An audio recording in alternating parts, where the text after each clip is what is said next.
ಲಂಚ ಪಡೆಯುತ್ತಿದ್ದಾಗಲೇ ಸಿಕ್ಕಿಬಿದ್ದ lady officer. ಲಂಚ ಪಡಿತಾ ಇದ್ದಾಗ ರೆಡ್ ಹ್ಯಾಂಡ್ ಆಗಿ ಲಾಕ್ ಆಗಿರೋ ಘಟನೆ. ಗುತ್ತಿಗೆ ಆಧಾರದ ಕೆಲಸ ಮಾಡ್ತಿದ್ದಂತಹ ಮಹಿಳಾ ಅಧಿಕಾರಿ ಗದಗದ ಮಹಿಳಾ ಮತ್ತು ಮಕ್ಕಳ ತಾಲೂಕಾ ಕಚೇರಿಯಲ್ಲಿ ಘಟನೆ ಸಂಭವಿಸಿದೆ.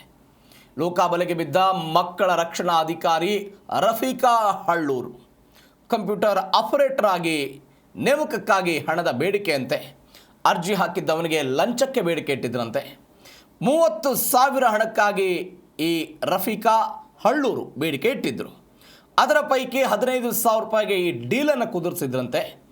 ಡ್ರೈವರ್ ಮೌಲಾನಾದಿಂದ 15,000 ರೂಪಾಯಿ ಹಣವನ್ನು ಪಡೆಯುವಂತಹ ಸಮಯದಲ್ಲಿ ಲಾಕ್ ಆಗಿರೋ ಘಟನೆ ಇದು. ಜಿಲ್ಲಾ ಮಕ್ಕಳ ರಕ್ಷಣಾಧಿಕಾರಿಗಳ ಕಚೇರಿ ಗದಗ್ನಲ್ಲಿ ಸಂಭವಿಸಿರುವುದು. ಹಣವನ್ನು ಪಡಿತಾ ಇದ್ದ ಡ್ರೈವರ್ ಅಧಿಕಾರಿಗಳ ತಂಡದಿಂದ ಮಕ್ಕಳ ರಕ್ಷಣಾಧಿಕಾರಿ ಕಚೇರಿ ಹಾಗೂ ತಾಲೂಕಾ ಕಚೇರಿಯಲ್ಲೆಲ್ಲ ಪರಿಶೀಲನೆ ಆಯಿತು.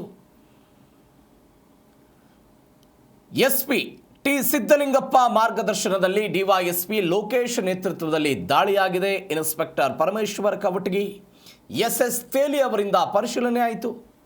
ಲೋಕಾ ಸಿಬ್ಬಂದಿ ಮಂಜುನಾಥ್ ಗಾರ್ಗಿ, ತನುಜಾ ಜವಳಿ, ನೀಲಕಂಠ್ ಅಂಬಿಗೇರ್, ಹಸನ್ ದೇಪುರವಾಲಾ, ಉಮೇಶ್ ಸಂಗನಾಳ್, ಮಂಜುನಾಥ್ ದಿಡಗೂರ್, ಪ್ರಸಾದ್ ಪಿರಿಮಾಳ್, ಸಂಕಪ್ಪ ನೈನಾಪೂರ್, ಮೃತ್ಯುಂಜಯ್ ಹಿರೇಮಠ್, ಇರ್ಫಾನ್ ಸೈಪಣ್ಣವರ್ ಎಲ್ಲರೂ ಕೂಡ ಲೋಕಾ ಸಿಬ್ಬಂದಿ ದಾಳಿಯ ಸಮಯದಲ್ಲಿ ಸಿಕ್ಕಾಕೊಂಡಿದ್ದಾರೆ.